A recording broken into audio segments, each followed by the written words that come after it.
नमस्कार मित्रों, आज के इस वीडियो का टॉपिक है importance of timber in mitigation of climate change. इसमें हम जानेंगे क्लाइमेट चेंज क्या है और उसमें लकड़ी का क्या योगदान हो सकता है उसके मिटिगेशन में। क्लाइमेट चेंज क्या है? क्लाइमेट चेंज एक ऐसा फिनोमिना है जो कि देखा जा रहा है कि पर्यावरण में कार्बन डाइऑक्साइड का लेवल बढ़ने से धरती का तापमान बढ़ रहा है और साथ ही साथ सिर्फ तापमान ही नहीं, पूरा ऋतु चक्र परिवर्तित हो जा रहा है। और ये जो समस्या है इसके कारण ऐसा माना जा रहा है कि शायद ऐसी सिचुएशन पैदा हो सकती है जिसमें कि इंसानों के लिए रहने के लिए भी मुश्किल हो जाए। चलिए अब देखते हैं कि धरती में जो आज हम जिस तरह से देख रहे हैं, जिस तरह से जीवन देख रहे हैं, उसका एवोल्यूशन कैसे हुआ और इंसान उसको किस गति से डिस्ट्रॉय कर रहा है। धरती की उम्र की बात करें तो उसका सही आकलन करना मुश्किल है, लेकिन वैज्ञानिकों का मानना है कि धरती बनी थी आज से करीब 460 करोड़ वर्ष पहले। धरती बनने के बाद आज से करीब 200 करोड़ वर्ष पहले एल्गी का फॉर्मेशन हुआ और पहली लाइफ आप कह सकते हैं उस तरह से धरती पर आई। उसके बाद आज से 70 करोड़ वर्ष पहले धरती पर पहले मरीन लाइफ पैदा हुई। उसके बाद करीब आज से 60 करोड़ वर्ष पहले पहली फिश पैदा हुई। और अगर हम लैंड मास की बात करें तो आज से करीब 25 करोड़ वर्ष पहले लिजर्ड के रूप में, छिपकली के रूप में जीवन की उत्पत्ति हुई। इंसानों की बात करें तो ऐसा आकलन है कि आज से करीब 2.5 लाख साल पहले इंसानों की उत्पत्ति हुई। और इंडस्ट्रियल मैन, जिसमें कि हम लोग आते हैं, इंडस्ट्रियल मैन जिसके पास मशीनों की ताकत है, उसकी उत्पत्ति आज से बमुश्किल 150 वर्ष पहले हुई। अब इसी चीज़ को हम ज़रा दूसरे तरह से देखते हैं। 460 करोड़ वर्ष को अगर हम एक साल में देखें तो कैसी चीज़ें दिखती हैं, उस हिसाब से देखें तो धरती की उत्पत्ति आज से 52 वीक पहले हुई। एल्गी का फॉर्मेशन जो कि 200 करोड़ वर्ष पहले हुआ था, हमारे इस नए स्केल में आज से करीब 23 वीक्स पहले, 23 हफ्ते पहले हुआ। फर्स्ट मरीन लाइफ जो है आज से 8 वीक पहले आई। उसके बाद पहली मछली का जन्म जो है आज से 7 हफ्ते पहले हुआ। लैंड मास पर जो पहला जीवन आया वो करीब 3 हफ्ते पहले आया। इंसानों की बात करें तो इंसान बमुश्किल आधे घंटे पहले आए या 30 मिनट पहले आए। और मॉडर्न इंसान जिसमें हम लोग आते हैं, इस स्केल पर बमुश्किल 1 या 1.5 सेकंड पहले आए। तो आपने देखा कि जिस चीज़ को बनाने में प्रकृति को करीब 1 वर्ष लगा, इंसानों ने जाने अनजाने में चुटकी बजाने के समय 1 सेकंड में ही उसको ऐसी परिस्थिति में ले आए हैं जिससे कि इंसानों का शायद इस पृथ्वी पर रहना ही दूभर हो जाए।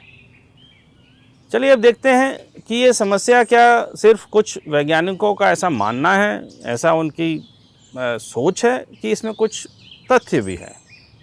अभी आप स्क्रीन पर देख रहे हैं एक ग्राफ जिसमें कि विश्व के 5 बड़ी संस्थाएं, जिसमें नासा भी है, जापान से भी एक संस्था है, इन लोगों ने धरती के क्लाइमेट में टेम्परेचर को नोट किया है। और आप देख सकते हैं 1975 से लेकर अभी तक टेम्परेचर हमेशा बढ़ता ही जा रहा है और ऑन एवरेज 1 डिग्री तक बढ़ भी चुका है।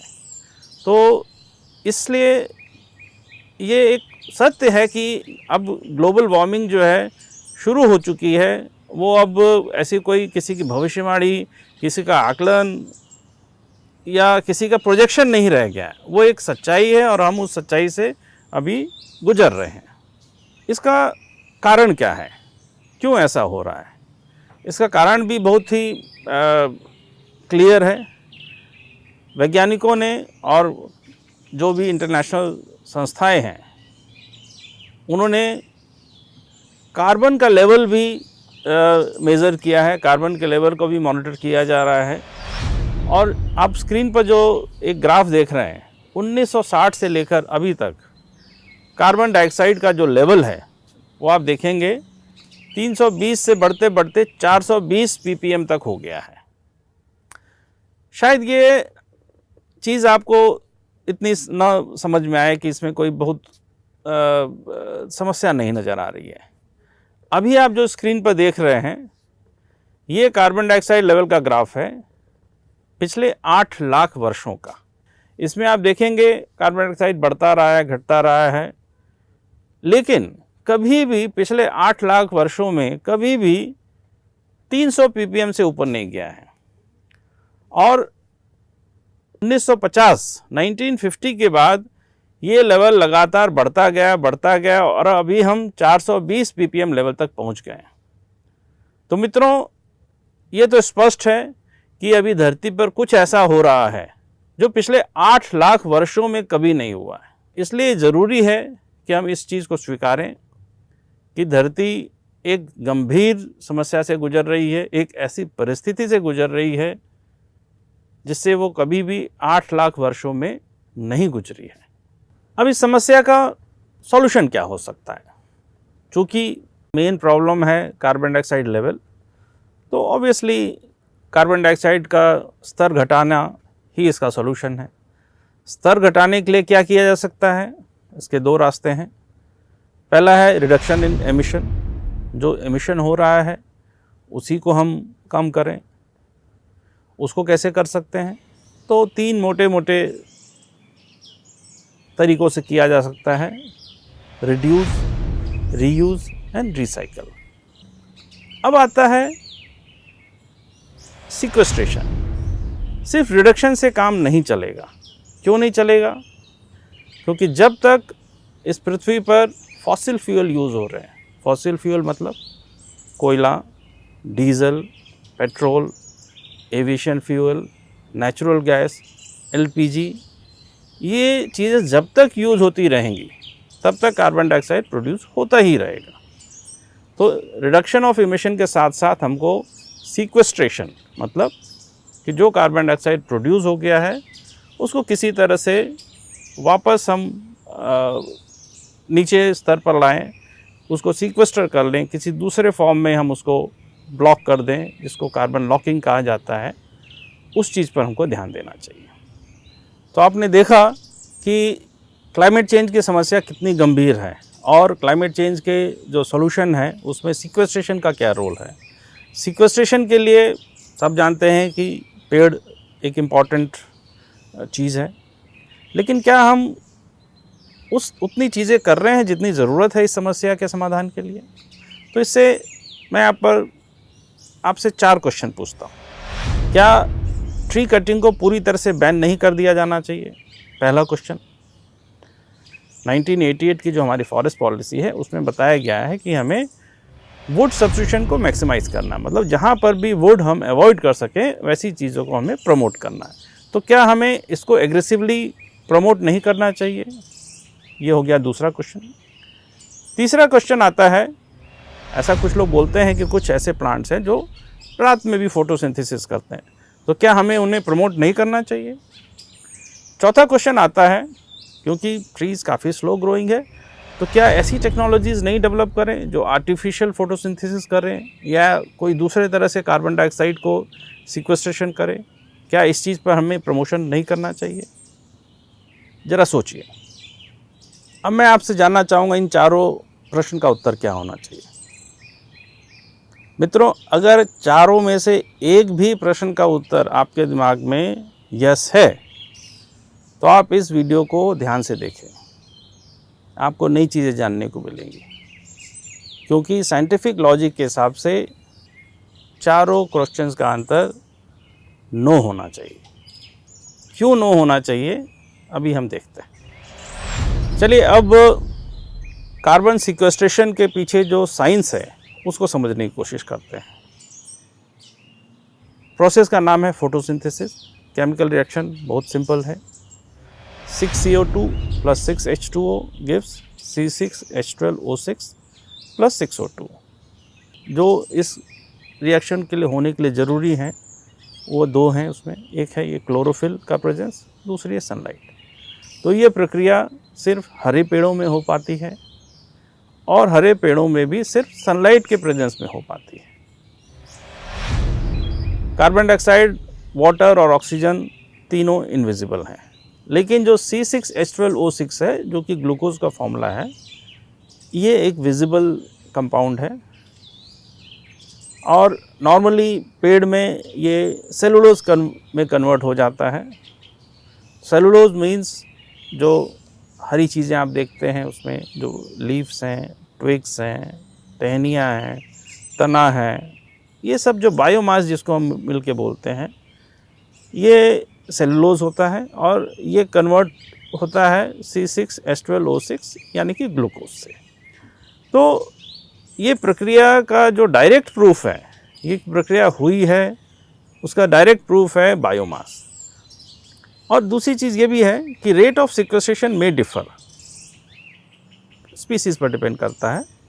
कोई तेज़ी से करता है, कोई धीमी गति से करता है, लेकिन total sequestration is directly proportional to the biomass. इसमें कोई संशय नहीं होना चाहिए। अब यहाँ पर एक और चीज़ जानने की ज़रूरत है। पेड़ का जो ग्रोथ होता है वो कैसे होता है और उसमें क्या फेजेस होते हैं। आप स्क्रीन पर देख रहे हैं जुवेनाइल फेज, जिसमें ये धीमी गति से बढ़ता है, 1 या 2 साल कह सकते हैं। फिर एक आता है मैच्योर फेज, जिसमें ये काफ़ी तेज़ी से ग्रोथ होती है, इसमें बायोमास काफ़ी तेज़ी से बढ़ता है। फिर एक फेज़ आता है जिसको सेनेसेंट फेज़ बोलते हैं। इस फेज़ में पेड़ जिंदा तो रहता है लेकिन उसमें बायोमास ग्रोथ नहीं देखा जाता है। ये एक सच्चाई है और किसी भी पेड़ का इसी तरह से एक टिपिकल ग्रोथ देखा जाता है। अभी आप जो स्क्रीन पर देख रहे हैं, इसमें किसी पेड़ का करंट एनुअल इंक्रीमेंट और मीन एनुअल इंक्रीमेंट का ग्राफ दिख रहा है। इसको काई और माई 2 ग्राफ भी बोले जाते हैं। अभी जो आपने देखा जो 2 ग्राफ, इसमें कुछ चीज़ें जो ऑब्ज़र्व की जा सकती हैं। जो एक पेड़ की जो ग्रोथ है इन द इनिशियल फेज़ वो स्लो होता है, फिर पीक कर जाता है और बाद में ड्रॉप कर जाता है और वर्चुअली रुक जाता है। अब इस पर हम ये प्रूफ कर सकते हैं साइंटिफिकली, लॉजिकली और मैथमेटिकली कि अगर हमको सिर्फ वॉल्यूम पर, बायोमास पर ही फोकस करना है, वही हमारा मेन एम है, तो जब मीन एनुअल इंक्रीमेंट हाईएस्ट होता है, जो अपने पीक पर होता है, उस वर्ष को अगर रोटेशन पीरियड बना दें, मतलब कि मान लीजिए मीन एनुअल इंक्रीमेंट 15 वर्ष पर मैक्सिमम पर होता है, तो किसी एक लैंड पर हम पेड़ लगाएं, 15 साल में उसको काट दें, फिर नया पेड़ लगाएं, फिर 15 साल में काट दें। इस तरह से करते रहें तो एक लंबे समय तक अगर देखेंगे, उस लैंड से जो मैक्सिमम आउटपुट हम ले सकते हैं उस रोटेशन पीरियड पर वो फिक्स हो जाता है। यही हमारी ट्रेडिशनल फॉरेस्ट्री का एक प्रिंसिपल रहा है और इसी तरह से सालों से फॉरेस्ट्री होती रही है। यहाँ पर इंटरेस्टिंग एक चीज़ दिखती है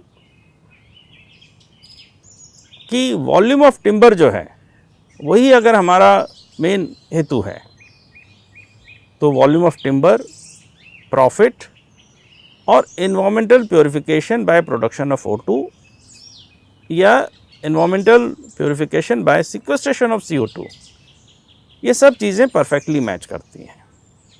यहाँ पर मैं एक चीज़ कहना चाहूँगा कि जो पेड़ होते हैं ये सिर्फ सिक्वेस्ट्रेशन ही नहीं करते, काफ़ी दूसरे इकोसिस्टम सर्विसेज भी करते हैं।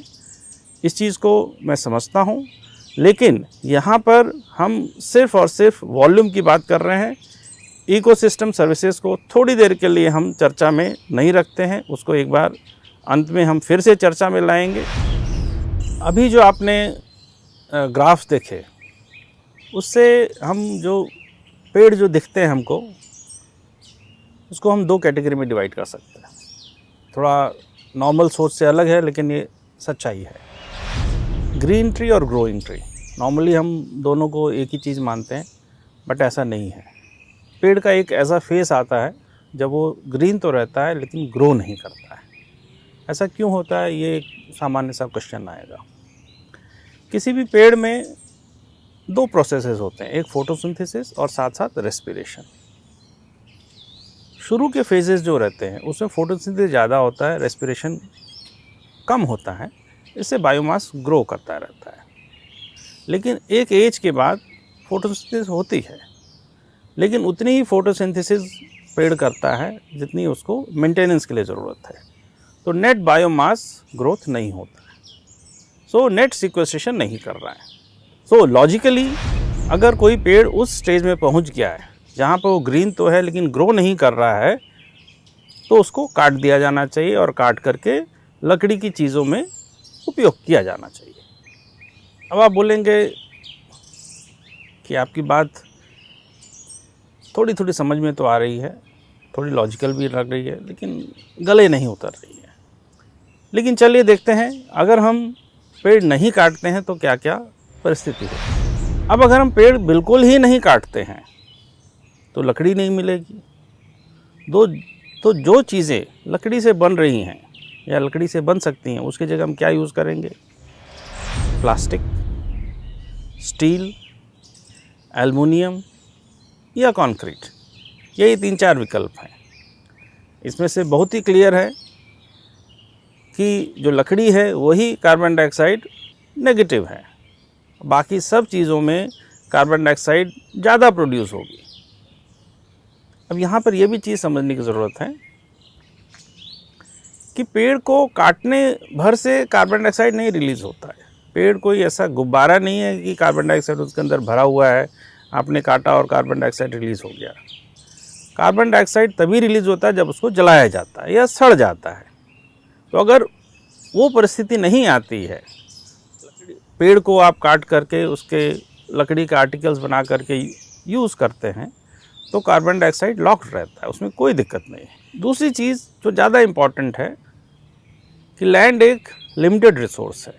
तो अगर लैंड लिमिटेड है तो उसको क्लियर करके वहाँ पर नए पेड़ लगाना और रोटेशन पीरियड तक जा कर के फिर काट देना, उससे सभी का फ़ायदा है। उससे पर्यावरण का भी फ़ायदा है और जो पेड़ लगाने वाला किसान है उसका भी फ़ायदा है। इसमें कहीं कोई समस्या नहीं। अब एक क्वेश्चन आता है कि चलिए मान भी लेते हैं, लेकिन सिक्वेस्ट्रेशन जो है तो बहुत स्लो प्रोसेस है। ट्री बड़ा होने में तो कितने वर्षों लगते हैं, 10 साल, 15 साल, 20 साल। तो इससे हम समस्या का समाधान कैसे कर पाएंगे? ऐसी बात है तो हम संख्या बढ़ा सकते हैं। जहाँ हम 100 पेड़ लगाते हैं वहाँ 1000 लगाएं, जहाँ 1000 लगाते हैं 1 लाख लगाएं। तो जो ये स्लो स्पीड की समस्या है उसको हम इंक्रीजिंग नंबर से टैकल कर सकते हैं। अब ये क्वेश्चन आता है कि अगर फोटोसिंथेसिस ही आंसर है तो हम लाइट लगा करके प्लांट्स में रात में भी फोटोसिंथेसिस करें, या कोई ऐसी टेक्निक का इजाद करें जो आर्टिफिशियली ये फोटोसिंथेसिस की प्रक्रिया को कर सके। आर्टिफिशियली आप फोटोसिंथेसिस थ्योरेटिकली कर सकते हैं, आज की तारीख में किसी ने किया नहीं है, लेकिन थ्योरेटिकली पॉसिबल है। फिर भी वो CO2 सिक्वेस्ट्रेशन नहीं करेगा। क्यों नहीं करेगा ज़रा देखते हैं। ये जो आप देख रहे हैं ये रिएक्शन का एनर्जी लेवल डायग्राम है। 6 CO2 + 6 H2O में जब 686 किलो कैलोरीज पर मोल ऑफ ग्लूकोज के हिसाब से एनर्जी दी जाती है तो C6H12O6 बनता है और साथ में 6O2 क्रिएट होता है। फोटोसिंथेसिस की प्रक्रिया में ये एनर्जी सनलाइट से मिलती है और यही चीज़ जब उल्टी दिशा में चलती है तो रेस्पिरेशन या बर्निंग का भी केमिकल रिएक्शन एग्जैक्टली ये होता है। तो अगर फोटोसिंथेसिस आप आर्टिफिशियली करना चाहते हैं तो कर तो सकते हैं, लेकिन इतनी एनर्जी देने के लिए जो लाइट लगेगी उसको प्रोड्यूस करने के लिए कहीं दूसरी जगह उतना ही कार्बन डाइऑक्साइड या उससे ज़्यादा कार्बन डाइऑक्साइड आपको प्रोड्यूस करना पड़ेगा। सो अगर नेट देखेंगे तो ये दोनों ही मेथड से, आर्टिफिशियल लाइट से नेचुरल प्लांट्स में फोटोसिंथेसिस या फोटोसिंथेसिस को ही आर्टिफिशियल ढंग से करना, इसमें नेट सीक्वेस्ट्रेशन कार्बन डाइऑक्साइड का पॉसिबल नहीं। अब एक दूसरा क्वेश्चन आपके दिमाग में आ सकता है कि अगर बायोमास ही इम्पॉर्टेंट है तो वाई ओनली ट्रीज़? बायोमास तो घास में भी होता है, एग्रीकल्चर के प्रोडक्ट्स में भी होता है, तो ट्रीज़ में ऐसी क्या खास बात है कि वही एक सॉल्यूशन है? Why not other forms of plants which also create biomass? यहाँ पर एक नई चीज़ पिक्चर में आती है। बायोमास कन्वर्जन तो ये सभी चीज़ें करती है, घास भी करता है, एग्रीकल्चर प्रोडक्ट्स भी करते हैं, कोई दिक्कत नहीं है। लेकिन जिस फॉर्म में करते हैं उसकी लॉन्जिविटी कितनी है वो भी इम्पॉर्टेंट हो जाती है। इस चीज़ को इस तरह से हम समझने की कोशिश करें। अगर कोई आपसे कहे कि 100 साल पुरानी 100 kg लकड़ी लेके आइए तो शायद आप इजीली ले आएंगे, लेकिन वहीं पर कोई आपसे कहे 5 साल पुरानी 5 kg घास लेके आइए तो शायद आप नहीं ला पाएंगे। क्यों? क्योंकि 5 साल में घास जो है या कोई खा लेता है उसको या कोई जला देता है, तो मतलब इसका ये हुआ कि जो कार्बन डाइऑक्साइड बायोमास प्रोडक्शन में लॉक हुआ था वो 5 साल में वापस पर्यावरण में आ गया। यही चीज़ें बाकी चीज़ों में भी होती हैं। सिर्फ पेड़ ही ऐसी चीज़ है जिसमें कि अगर वो लॉक हो जाता है या लकड़ी के फॉर्म में कन्वर्ट हो जाता है कार्बन डाइऑक्साइड, तो एक वो लंबे समय तक लकड़ी के फॉर्म में बना रहता है। मित्रों, अब समय है इस चर्चा को समराइज करने का। ऋतु परिवर्तन एक बहुत ही गंभीर समस्या है। यह एक ऐसी समस्या है कि जिससे हमारी पृथ्वी पिछले 8 लाख वर्षों में कभी नहीं गुजरी है, और इस समस्या के लिए अगर समय रहते हमने सही कदम नहीं उठाए तो इस पृथ्वी पर शायद इंसानों का रहना भी दूभर हो जाएगा। तो इस समस्या के निदान के लिए हमसे जो बन पड़े करना चाहिए। हम सभी को कार्बन उत्सर्जन को रोकने के लिए रिड्यूस, रीयूज़, रिसाइकल के सिद्धांतों के अनुसार खुद भी प्रयास करने चाहिए और सरकार के प्रयासों में मदद भी करनी चाहिए। चूँकि कार्बन सिक्वेस्ट्रेशन में पेड़ों का कोई विकल्प ही नहीं है, तो ऋतु परिवर्तन के निदान के लिए किसी भी कार्यक्रम में पेड़ों का लगना एक महत्वपूर्ण अंग होना चाहिए। जहाँ हो सके, जितना हो सके सभी को पेड़ लगाने चाहिए। सिर्फ इतना ही नहीं, परिपक्व होने पर उन्हें काट के लकड़ी की वस्तुओं में इस्तेमाल करने में भी कोई बुराई नहीं है, बल्कि उससे नए पेड़ों के लिए जगह मिलती है और किसानों को भी फ़ायदा होता है। तो इसलिए लकड़ी से बनी चीज़ों का ज़्यादा से ज़्यादा इस्तेमाल करना चाहिए। चूँकि कुछ जंगल जैसे कि राष्ट्रीय उद्यान, अभयारण्य, अच्छी जैविक विविधता वाले जंगल इत्यादि कार्बन सिक्वेस्ट्रेशन के अलावा भी काफ़ी महत्वपूर्ण इकोसिस्टम सर्विसेज देते हैं, इसलिए यह रणनीति वहाँ लागू नहीं की जा सकती।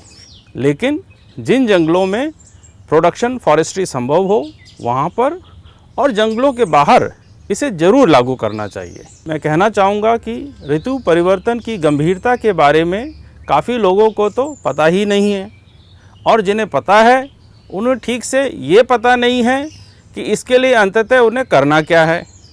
तो इस संदेश को लोगों तक पहुंचाना भी बहुत ज़रूरी है, जिससे हम बिनजरूरी और भ्रामक चीज़ों में समय बर्बाद न करें। अंत में वीडियो को ध्यानपूर्वक देखने के लिए आपका बहुत बहुत धन्यवाद। आशा है इस वीडियो में दी गई जानकारी और संदेश आपको पसंद आई, आप उसका पालन करेंगे और दूसरों तक भी ज़रूर पहुंचाएंगे। बहुत बहुत धन्यवाद।